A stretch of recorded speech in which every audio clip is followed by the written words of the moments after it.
The air in the studio was thick with anticipation, the kind that grips an audience when something unexpected is about to unfold. The discussion had already been intense, but no one could have predicted what came next. The host, a well-known liberal commentator with a reputation for pushing boundaries, suddenly narrowed his eyes at Karoline Leavitt. His focus wasn't on her words, her policies, or even the debate at hand. It was on the small but unmistakable cross pendant resting just below her collarbone. His lips curled slightly, a smirk forming, as he leaned forward, his voice dripping with condescension. "Take it off," he said. The command cut through the room like a knife. His tone wasn't a request. It was a challenge, an attempt to put her on the defensive. "You really think that belongs in politics?" The energy in the room shifted instantly. The air grew heavier, the audience and panelists caught between curiosity and discomfort. Some exchanged uneasy glances. Others watched with bated breath.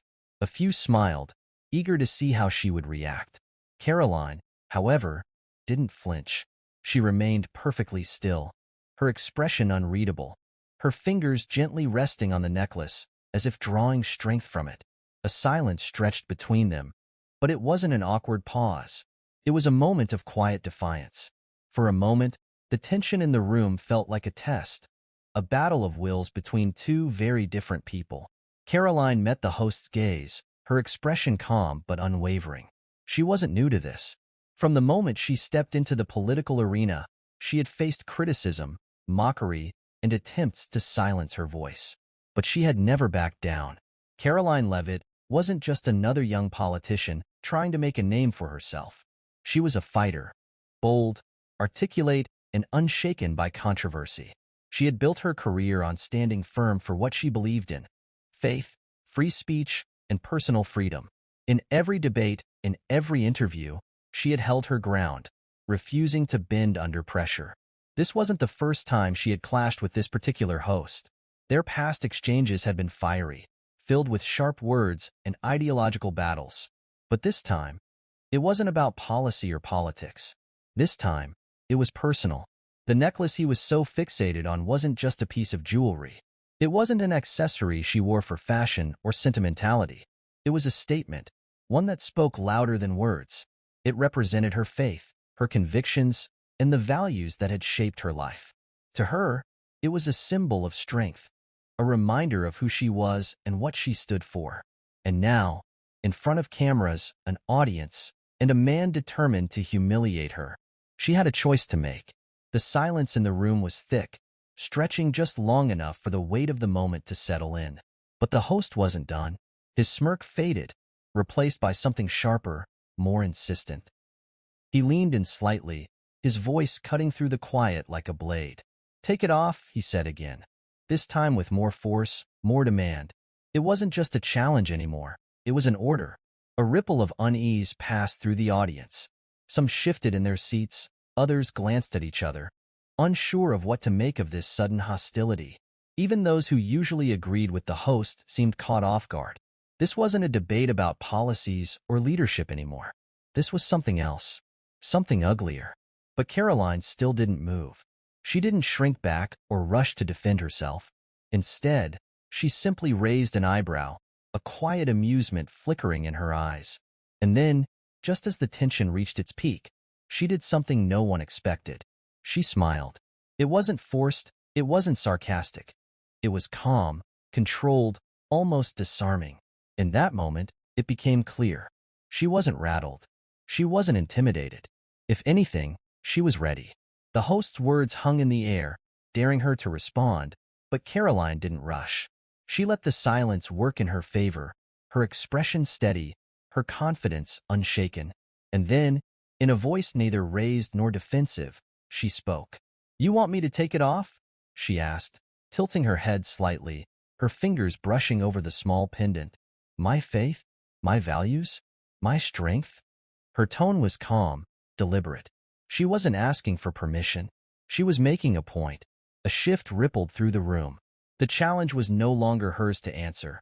It had been handed right back to the man sitting across from her. He had expected resistance, maybe even anger, but he hadn't expected this. Karoline wasn't playing into his game. She wasn't rattled. She wasn't lashing out. and that alone changed everything. Is this about a necklace? She continued, her voice measured. Or about what it represents? A murmur passed through the audience. People leaned in, their attention fully on her now. Even those who had moments ago been passive observers were suddenly invested. The host, who had been so sure of his control over the conversation, hesitated. He opened his mouth, but no words came. For the first time, it wasn't Karoline on the defensive, it was him. The room was still, the weight of Karoline's words settling over everyone like a quiet storm. But she wasn't finished. She didn't just want to win an argument. She wanted to make them understand. Her fingers rested gently on the necklace as she spoke again. This time, not about politics or debates, but about something far more personal. I wasn't born into power or privilege, she said, her voice steady. I grew up in a modest home, where faith wasn't just something we talked about on Sundays. It was part of who we were. My parents taught me that real strength doesn't come from shouting the loudest or forcing others to agree with you. It comes from standing firm, even when you stand alone. A few people in the audience nodded, their expressions shifting from curiosity to something deeper, understanding. I learned early that conviction isn't always easy.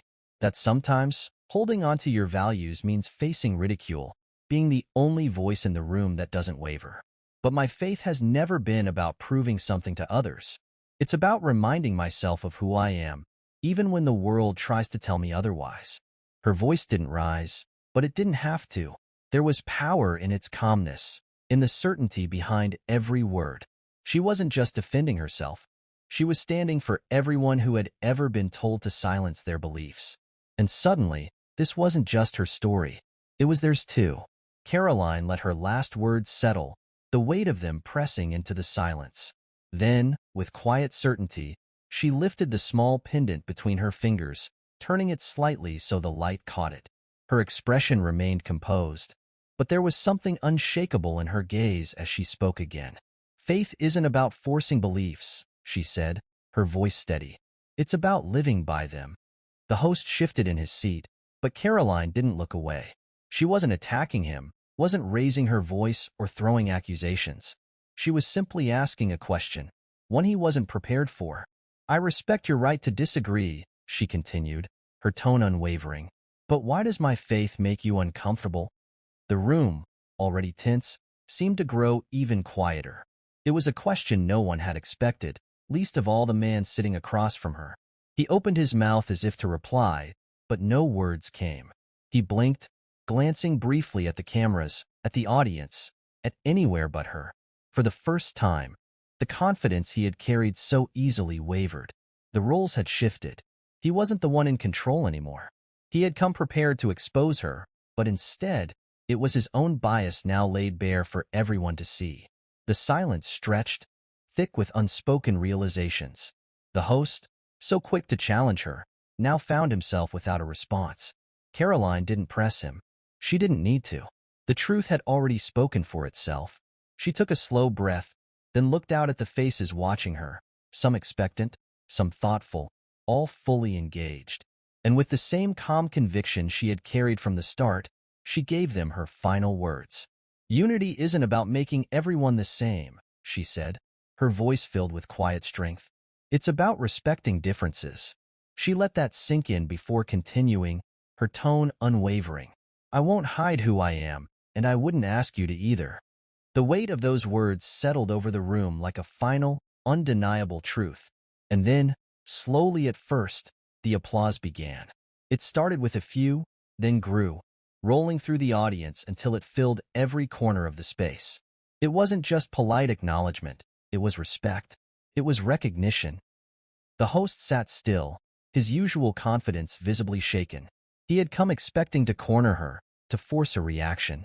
Instead, she had stood her ground without anger, without hate, only truth. And in doing so, she had won. As the applause echoed through the room, Karoline remained composed, her expression calm yet resolute. This moment wasn't just about a piece of jewelry. It had never been about the necklace at all.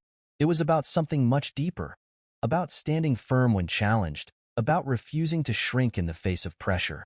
It was about the right to believe, to speak, to exist without apology. The host had tried to make her question herself, to make her feel small. But in the end, it was he who had been left speechless. Because true strength isn't about who talks the loudest or who dominates the conversation. It's about conviction, about knowing who you are and standing by it no matter the cost. And in that moment, Karoline proved it. Not through anger, not through argument, but through unshakable belief. And that, more than anything, was what no one in that room would forget.